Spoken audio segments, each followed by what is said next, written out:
এই দাজ্জাল বের হবে ইমামুল মাহদি বের হওয়ার পরে। কার পরে? দাজ্জাল বের হবে ইমাম মাহদি বের হওয়ার পর। ইমাম মাহদি কোথা থেকে বের হবেন? না, মদিনা থেকে। কোথা থেকে? মদিনা থেকে তিনি মক্কায় আসবেন এবং সেখানে কিছু মুসলিম তার হাতে বায়াত করবেন।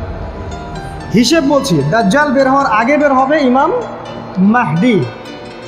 আর ইমামুল মাহদি ততক্ষণ বের হবেন না যতক্ষণ এই বিশ্বে একটা মালহামার সূচনা না হচ্ছে।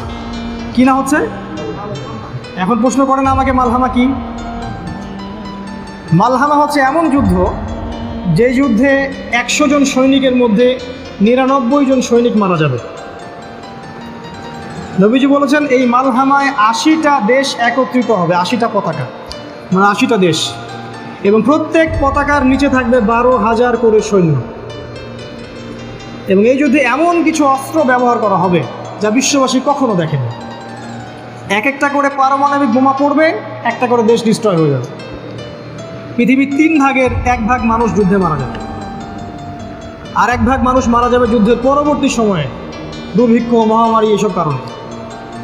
1 ভাগ লোক বাকি থাকবে, 1 ভাগ মাত্র। সেই 1 ভাগের মধ্যে কিছু অল্প কিছু মুসলিম বাকি থাকবে যারা ইমামুল মাহদির সাথে যুক্ত হবেন। দাজ্জাল বের হবে ইমাম মাহদির পর, মানে দাজ্জালের আগেই বের হবেন ইমামুল মাহদি, আর ইমামুল মাহদির আসার আগেই হবে এই মালহামা। মানে সিকোয়েন্স হচ্ছে আগে মালহামা, তারপর ইমাম মাহদি, তারপর দাজ্জাল। এখন যারা এই যে ল্যাম্পো নিয়ে মাহদি খুঁজে বেড়াচ্ছেন, আপনাদেরকে জানাচ্ছি যে মাহদি এত তাড়াতাড়ি আসবেন না যতক্ষণ না মালহামা শুরু হয়। মানে আমাদের পরবর্তী ইভেন্ট হচ্ছে মালহামা। নবীজি আরও বলেছেন এই যুদ্ধটা হবে, ইরাকের নাম শুনেছেন আপনারা, ইরাকের ফোরাত নদীর নাম শুনেছেন, ইউফ্রেটিস নদী। এই নদীর নিচে একটা সোনার খনি বের হবে। এটা কেউ কেউ বলেছেন এটা অরিজিনাল সোনার খনিও হতে পারে, কেউ বলেছেন এটা হতে পারে পেট্রোলিয়াম জাতীয় কোনো ব্ল্যাক গোল্ড, বা এখন সারা বিশ্বে সোনার জায়গা দখল করেছে কিন্তু তেল, কালো তেল। যাই হোক, এই সোনাকে কেন্দ্র করে হবে এই যুদ্ধটা, যেখানে 80টা দেশ সম্পর্কে আমি বলছি। এটা এমন একটা যুদ্ধ হবে যে যুদ্ধে বিশ্বের বড় বড় রাষ্ট্রগুলো ধ্বংস হয়ে যাবে।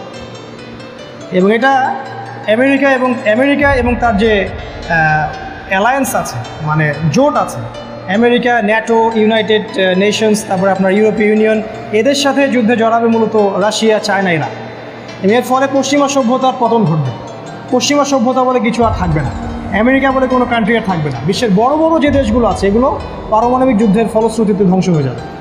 3 ভাগের মধ্যে 1 ভাগ মানুষই মারা যাবে, 1 ভাগ মানুষ দুর্ভিক্ষ, মহামারী, এগুলোতে মারা যাবে সামনের দিনগুলোতে। আর এই যুদ্ধটা হবে মূলত ইউফ্রেটিস নদীর সোনাকে কেন্দ্র করে, যেটা অলরেডি এখন মাইনিং শুরু হয়ে গেছে। এখন এই যে সামনে মালহামা আসতে যাচ্ছে, যেখানে বিশ্বের বড় বড় রাষ্ট্রগুলো ধ্বংস হয়ে যাবে, এই কথাগুলো অবশ্য আপনাদেরকে সেকুলাররা বলবে না। এই কথাগুলো আপনারা মিডিয়া, টেলিভিশন এগুলোতে পাবেন না।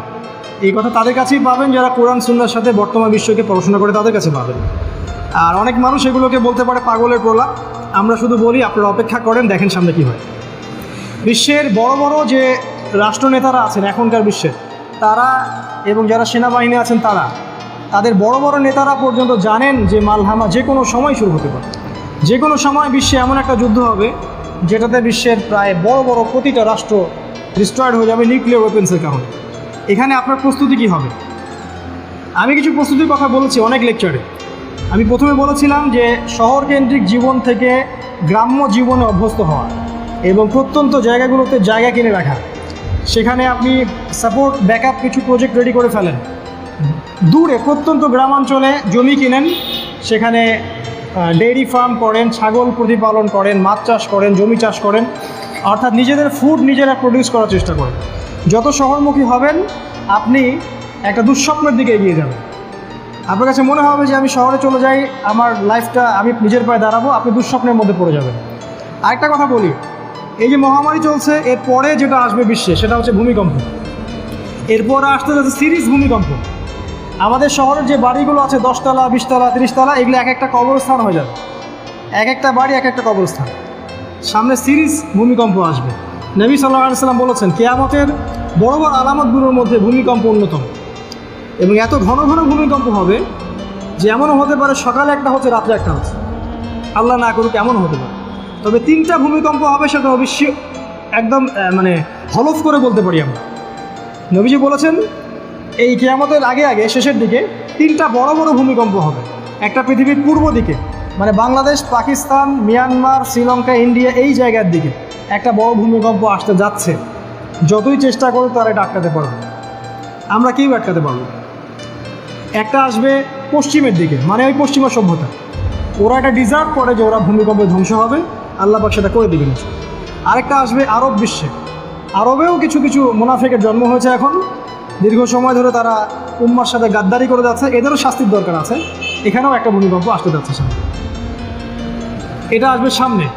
এই জন্য বলছি প্রত্যন্ত জায়গায় জায়গা কেনার চেষ্টা করুন এবং গ্রাম্য পরিবেশে নিজেকে অভ্যস্ত করার চেষ্টা করুন, নিজের খাবার নিজের উৎপন্ন করার চেষ্টা করুন, শহর কেন্দ্রিক জীবন ব্যবস্থা থেকে নিজেকে গুটিয়ে নেওয়ার চেষ্টা করেন। তারপরে আমি আরও বলেছিলাম অনেক লেকচারে যে ব্যাংকিং সিস্টেমের সাথে জড়াবেন না। নিজের টাকাগুলোকে আপনি হয় জমিতে কনভার্ট করেন, জমি কিনে রাখেন, অথবা গবাদি পশু পালন করেন, অথবা সোনায় রূপান্তর করেন, অথবা রূপায় রূপান্তর করেন।